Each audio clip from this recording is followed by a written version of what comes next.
बीच में बहुत बड़ा अंतर है। मैं अभी भी बहुत कमजोर हूं, अभिमन्यु ने कहा।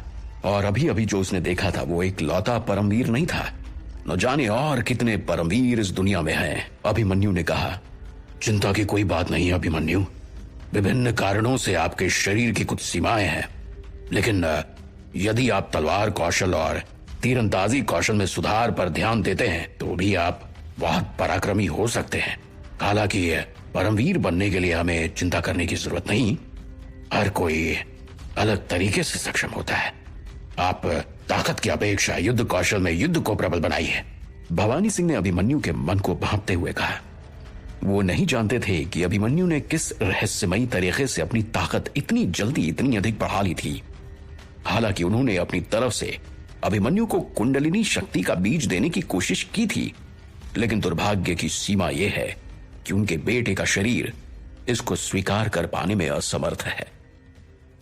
भवानी सिंह किसी तरह से अपने बेटे का हौसला बढ़ाने की कोशिश कर रहे थे, पर सच्चाई यह थी कि बीज के बिना कोई कभी भी परमवीर नहीं बन सकता। मनुष्य के शरीर के विकास की सीमाएं हैं और वो अंततः सीमाओं तक पहुंच जाएगा। सीमाओं को तोड़कर और अधिक शक्ति अर्जित करने के लिए बीज का होना अनिवार्य है। अभिमन्यु ने इसके बारे में लाइब्रेरी में पढ़ा था। सलादीन अमर रहे, लड़खड़ाती हुई एक जोरदार आवाज चारों तरफ गूंज गई। अभिमन्यु और भवानी सिंह आवाज से चौंक गए और इसलिए युद्ध के मैदान में वापस आ गए, ये देखने कि आखिर क्या हुआ। वे जानते थे कि ये परमवीर के अंतिम शब्द थे। सलादीन साम्राज्य ने अपने सबसे महान योद्धाओं में से एक को खो दिया था। अगर मैं इस बार घायल नहीं होता तो शायद मैं 10 साल में एक परमवीर बन सकता था। लेकिन भवानी सिंह ने कहा। वो थोड़े हताश लग रहे थे क्योंकि उनकी चोट इस हद तक गंभीर थी कि शायद वो अपनी पुरानी मूल स्थिति में कभी भी नहीं लौट पाएंगे। जीरो, पन्ने की अंगूठी से निकली ऊर्जा से मुझे कितनी फुर्ती मिलेगी? अभिमन्यु ने पूछा। लगभग 2.1 और 0.1 सहन शक्ति, इसमें 11 दिन लगेंगे और अब आपकी शक्ति बहुत ज्यादा नहीं बढ़ेगी, जीरो ने उत्तर दिया। क्यों? तुम्हारा क्या मतलब है? अभिमन्यु हैरान था। शरीर विकास की सीमा पर पहुंच रहा है। सीमा आपके जीन द्वारा निर्धारित की जाती है। केवल विशेष ऊर्जा रहेगी जिसे आप बढ़ा सकते हैं, जीरो ने सूचना दी। तुम्हारा मतलब है कि मैं कभी परमवीर नहीं बन सकता? अभिमन्यु ने पूछा। 94.53% संभावना है कि आप एक परमवीर नहीं बनेंगे, जीरो ने सूचना दी। अभिमन्यु ने अचानक अपनी तलवार को कसकर पकड़ लिया और आकाश की ओर देखने लगा। शायद आसमान की तरफ देखकर वो भगवान से शिकायत करना चाहता था। क्या हुआ अभिमन्यु? भवानी सिंह ने पीछे से पूछा। कुछ भी तो नहीं पिताजी, हमें अपनी गाड़ी के पास जल्द पहुंचने की जरूरत है, अभिमन्यु ने जवाब दिया। भवानी सिंह ने कहा। अभिमन्यु ने अचानक अंगूठी के बारे में सोचा। रहस्यमयी अंगूठी जिस पर विशेष नक्काशी थी। उसे न जाने क्यों ऐसा लग रहा था कि वो अंगूठी उसकी सारी चिंता दूर कर देगी। अभिमन्यु के कारवां ने उस झड़प के बाद रास्ता बदल लिया। इस रास्ते पे चलते हुए लगभग 4 दिन हो गए थे। जैसे जैसे वे आगे बढ़ रहे थे, जंगल की सघनता कम होने लगी थी। धीरे धीरे रात ढलने लगी। आगे वाली गाड़ी हरि सिंह के थक जाने के बाद भवानी सिंह खुद चला रहे थे और अभिमन्यु उनके बगल में बैठा हुआ था। उन्होंने कसकर लगाम पकड़ी हुई थी और अपनी आंखों के सामने चमड़े की कागज पर बने नक्शे की सहायता से घोड़ों को भगा रहे थे। शाम तेजी से ढल रही थी। अंधेरे और कोहरे के कंबल ने धीरे धीरे जंगल को अपने अंदर समा लिया था। अभिमन्यु गाड़ी के किनारे पर लेट गया और एक जोर की अंगड़ाई ली। उसे हल्की हल्की नींद आ रही थी। पिताजी, क्या हम अभी जंगल से बाहर हैं? उसने पूछा। लगभग कल दोपहर तक हम अंसर के मैदान में घुसेंगे। अभी हम मुलाई के जंगल के बाहरी हिस्से में हैं, भवानी सिंह ने कहा। मुलाई? ये कौन सी जगह है? अभिमन्यु ने उत्सुक होकर पूछा।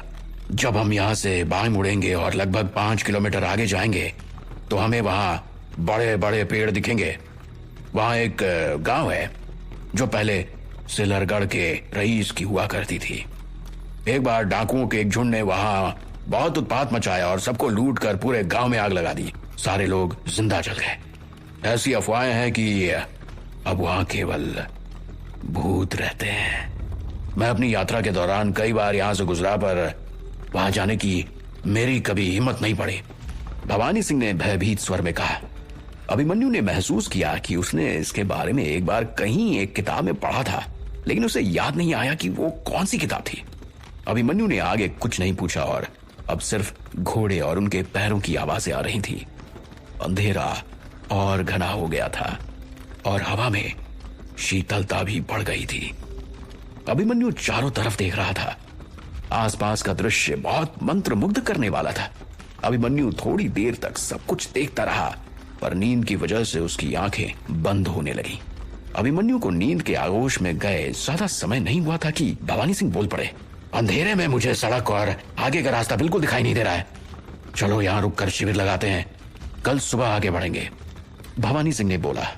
यहां शिविर लगाने के लिए उपयुक्त खाली जगह थी और कुछ पहरेदार जगह की जांच करने लगे।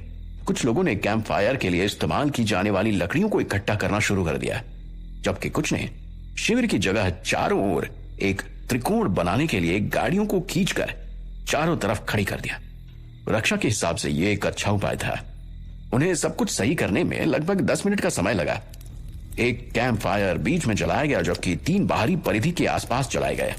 सैनिकों को पहरा देने के लिए बारी बारी से नियुक्त किया गया। इस दौरान महिलाएं और मजदूर बीच में आकर बैठ गए। वे खाना पकाने के उपकरण और रात के खाने के लिए तैयार होने वाले भोजन को बाहर निकालने लगे। देखते ही देखते सब कुछ तैयार और जीवंत हो उठा। भवानी सिंह एक गाड़ी के अंदर गए और उन्होंने अपनी आंख की जांच साथ आ रहे डॉक्टर से करवाई। उसने एक लेप लगाकर नई पट्टी घाव पर लगा दी। अभिमन्यु ने एक कंबल लिया और आसपास एक साफ पत्थर पर उसे बिछाकर उस पर बैठ गया। बैठे बैठे अभिमन्यु आसमान की तरफ देखने लगा। कितना सुंदर है सब कुछ, उसने आराम महसूस करते हुए कहा। फिर उसने गाड़ियों की तरफ देखा, जहां सौम्या और मान्या कुछ अन्य लड़कियों के साथ मिलकर सारी चीजों को व्यवस्थित करती दिखी। रुद्र पहरेदारों के साथ इलाके का जायजा ले रहे थे। अभिमन्यु को किसी ने परेशान नहीं किया, क्योंकि सब जानते थे कि उसे ऐसे अकेले बैठना पसंद है। और उसने सभी से कहा भी था कि कोई उसे परेशान ना करे जब तक वो खुद किसी से बात ना करना चाहे। अभिमन्यु ने अपनी पन्ने की अंगूठी निकाली और न जाने क्या देखता रहा। फिर उसे मुट्ठी में बांधकर वो शिविर के चारों ओर चक्कर लगाने लगा। आसपास गौर करने के बाद उसे एक छोटे छोटे झाड़ी नुमा पौधों का गुच्छा दिखाई दिया, जिसमें कांटे थे और विचित्र से दिखने वाले लाल रंग के कई सारे फल लगे हुए थे। उसने उनमें से एक तोड़कर मुंह में रख लिया। उन फलों की बनावट की तरह ही उसका स्वाद भी अजीब सा था, एकदम खट्टा और कसैला।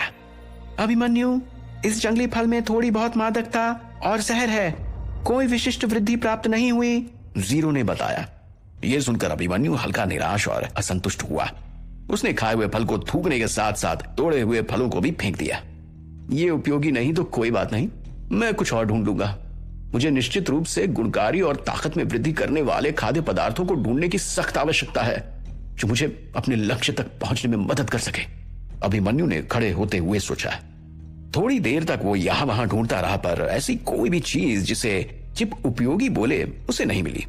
ये जानने के बाद भी कि उसके शरीर की सीमाएं निश्चित हैं, उसकी शीर्ष पर जाने की ललक बिल्कुल कम नहीं हुई थी। वो ताकतवर बनना चाहता था, और ताकत हासिल करने का सबसे आसान तरीका ताकत में वृद्धि करने वाली चीजों को खाना था।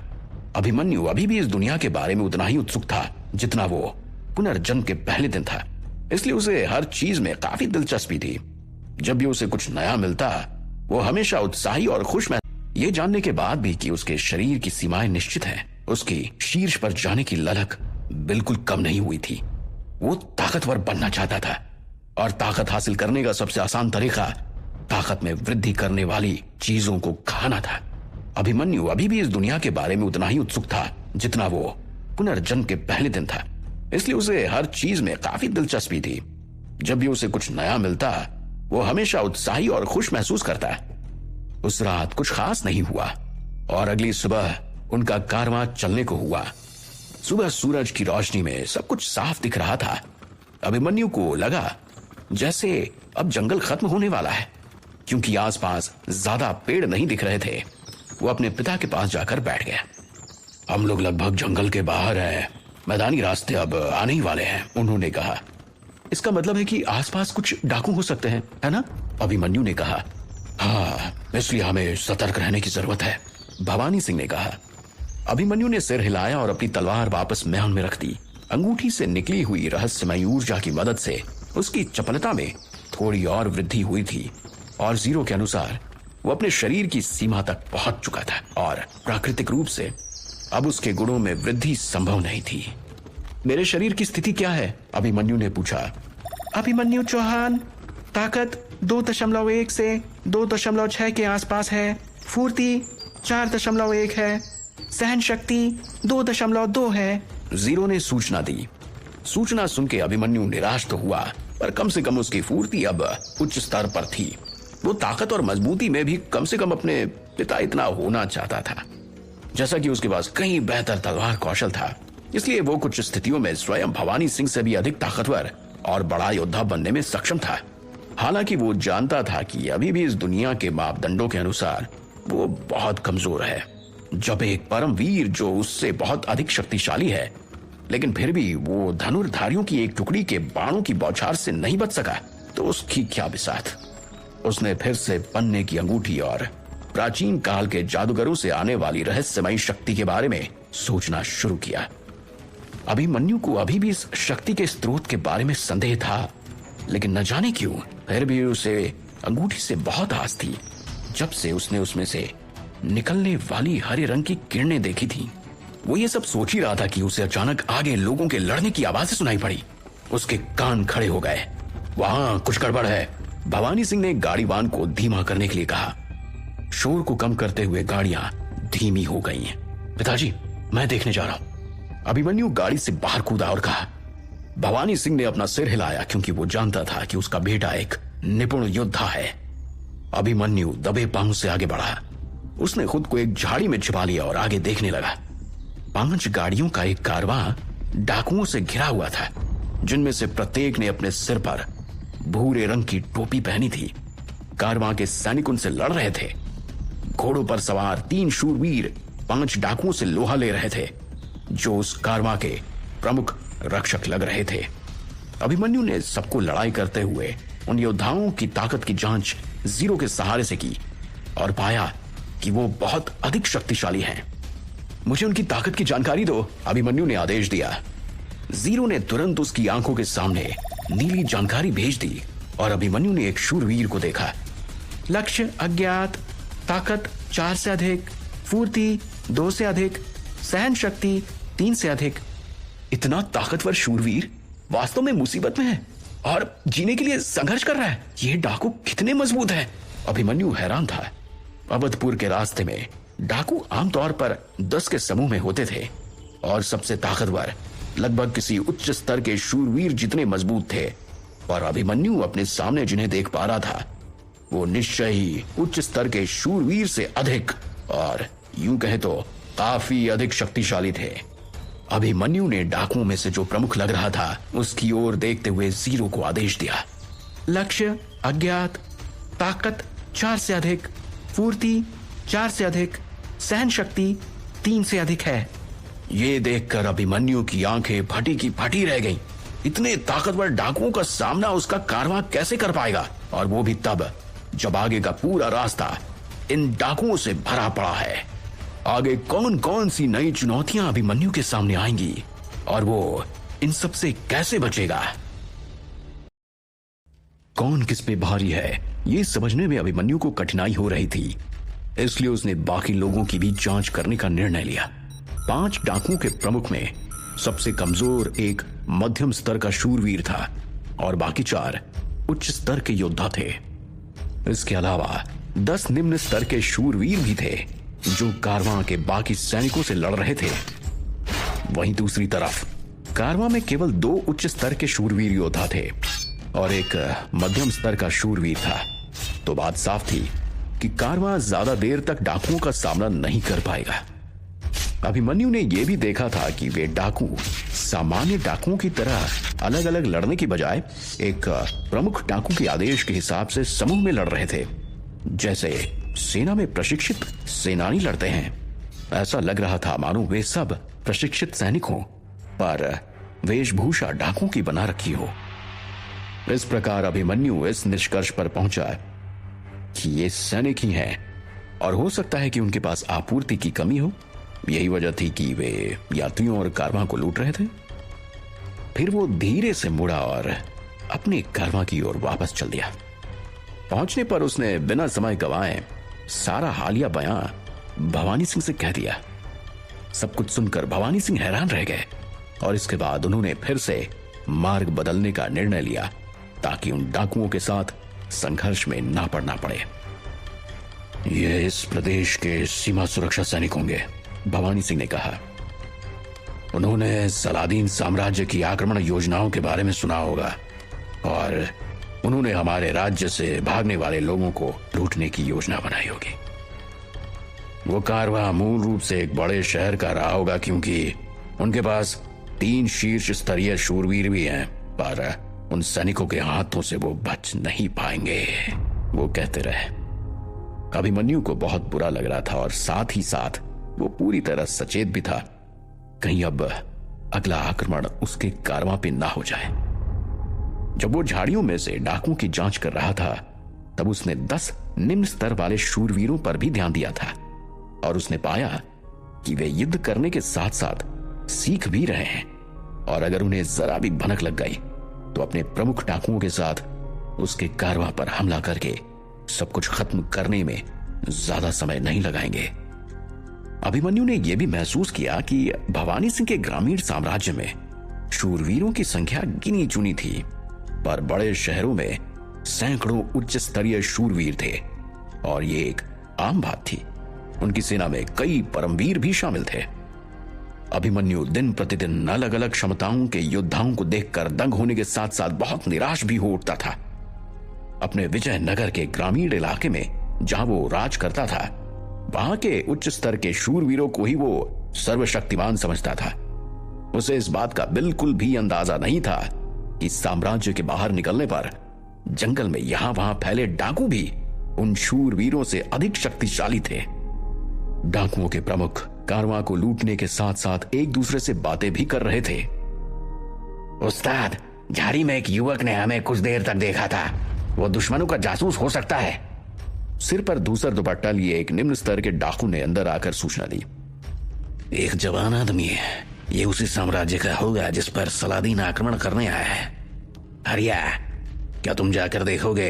नहीं तो मैं जा रहा हूं। सुखिया नाम के डाकू ने दूसरे डाकुओं की ओर मुड़कर कहा। तुम जाओ, पर काम जल्दी खत्म करके आना। हमारे पास समय बिल्कुल नहीं है। हमें महाराज से भी मिलना है और हमें एक भी शाही आदमी को बचकर भागने नहीं जाने देना है। यदि ऐसा होता है तो हम गहरे संकट में पड़ जाएंगे। हरिया नामक व्यक्ति, जिसका स्वभाव कोमल था, उसने शांति से कहा।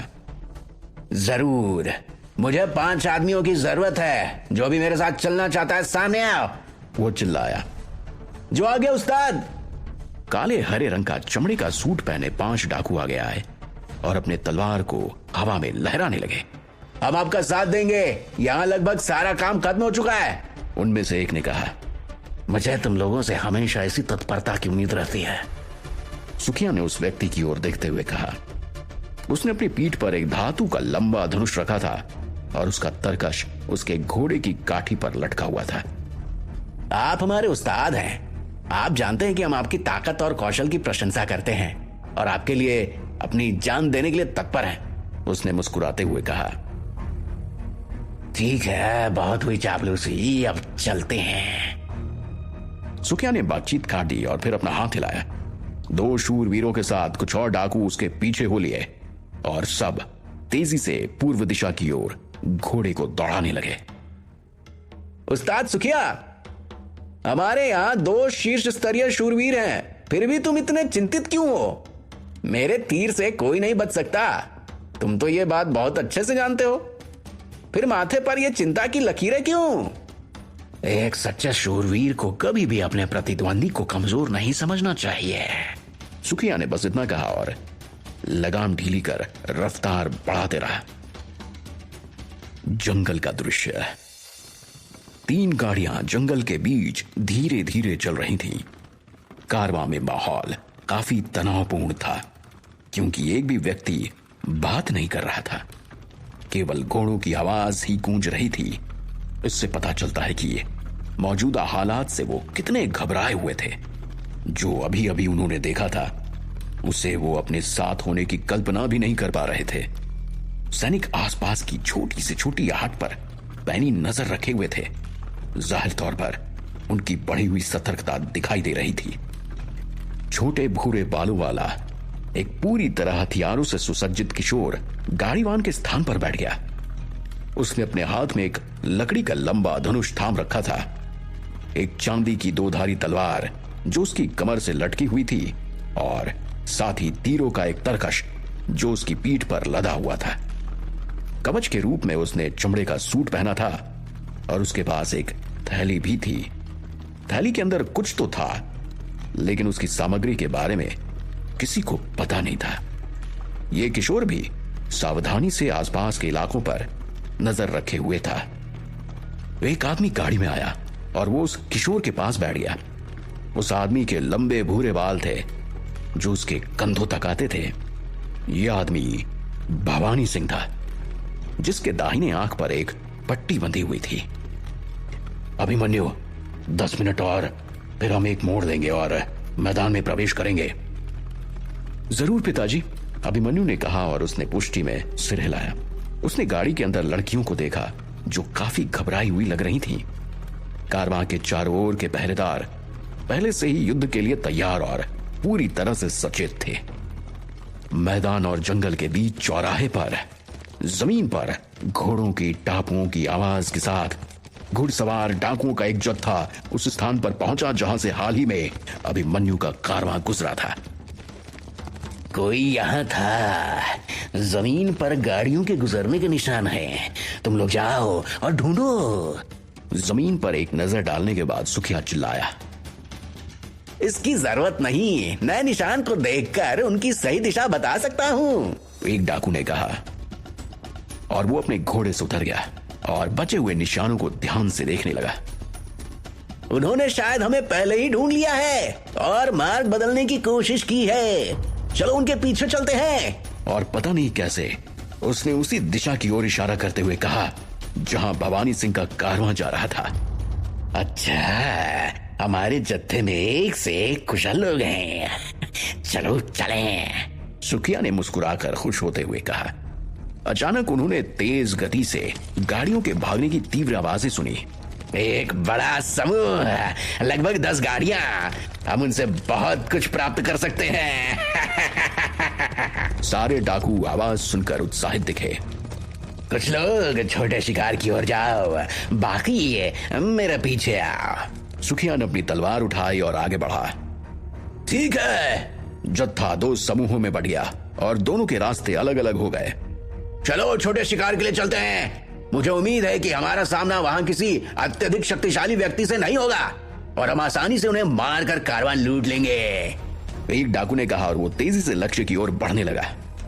दुश्मन का पता चला, 6 घुड़सवार डाकू करीब आ रहे हैं। जीरो ने सूचना दी। अभिमन्यु ने वास्तव में उन्हें पहले ही आता भांप लिया था। अंत में हमें ढूंढ ही लिया गया, अभिमन्यु ने सोचा और फिर गाड़ी से कूद गया।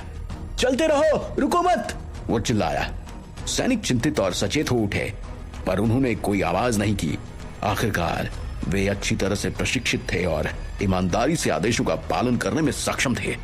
क्या हुआ अभिमन्यु? भवानी सिंह ने अभिमन्यु को गाड़ी से कूदते देख पूछा। पिताजी, कुछ लोग हमारा पीछा कर रहे हैं, इसलिए मैं सबको भागने में और अधिक समय देने के लिए उन्हें रोकने जा रहा हूं। आप लोग बस आगे बढ़ते रहें, मैं उन्हें गुमराह करता हूं। अभिमन्यु ने शांति से कहा। नहीं, तुम कारवां के साथ जा, मैं उन्हें रोकता हूं। भवानी सिंह गाड़ी से कूद गया और अभिमन्यु की ओर आते हुए उन्होंने कहा, नहीं पिताजी, डरने की कोई जरूरत नहीं, मैं बस उन पर तीर चलाने जा रहा हूं और उन्हें रास्ता भटकाने की कोशिश करूंगा। अभिमन्यु ने मुस्कुराते हुए कहा। पिताजी, बस कारवां पर नजर रखना। अगर मैं अकेला हो जाऊंगा तो मेरे लिए बचकर भाग आना बहुत आसान होगा और मैं सीधा उनसे नहीं भिड़ूंगा।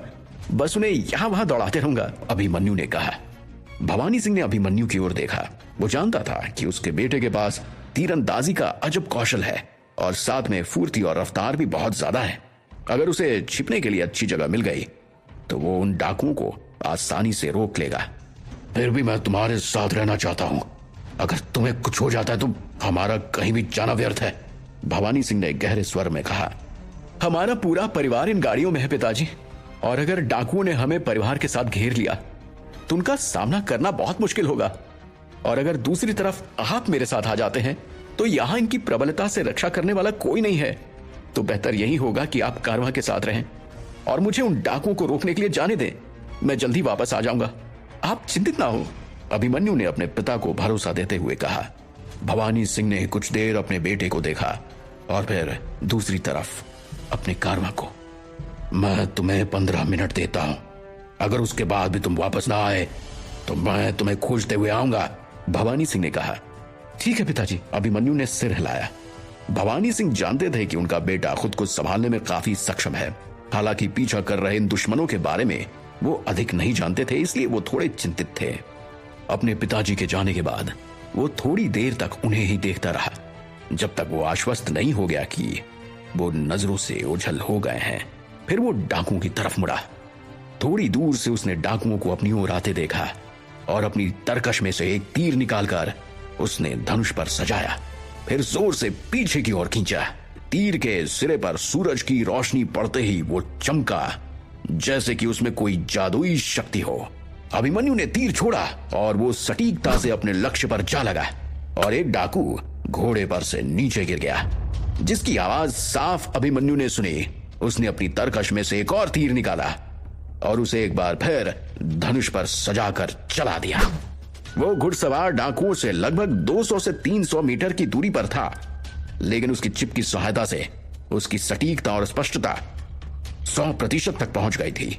अभिमन्यु अपने लक्ष्य की ओर पूरी तरह से ध्यान केंद्रित करके एक के बाद एक तीर छोड़ता रहा और जीरो की सहायता से वो अपनी जगह भी बदलता रहा, जहां से तीर चलाना ज्यादा कारगर हो रहा था। अचानक अभिमन्यु को अपने बाएं हाथ में दर्द महसूस हुआ और उसने अपना संतुलन खो दिया। उसने अपने धनुष पर जो सफेद पंख वाला तीर साधा था वो जमीन पर गिर पड़ा।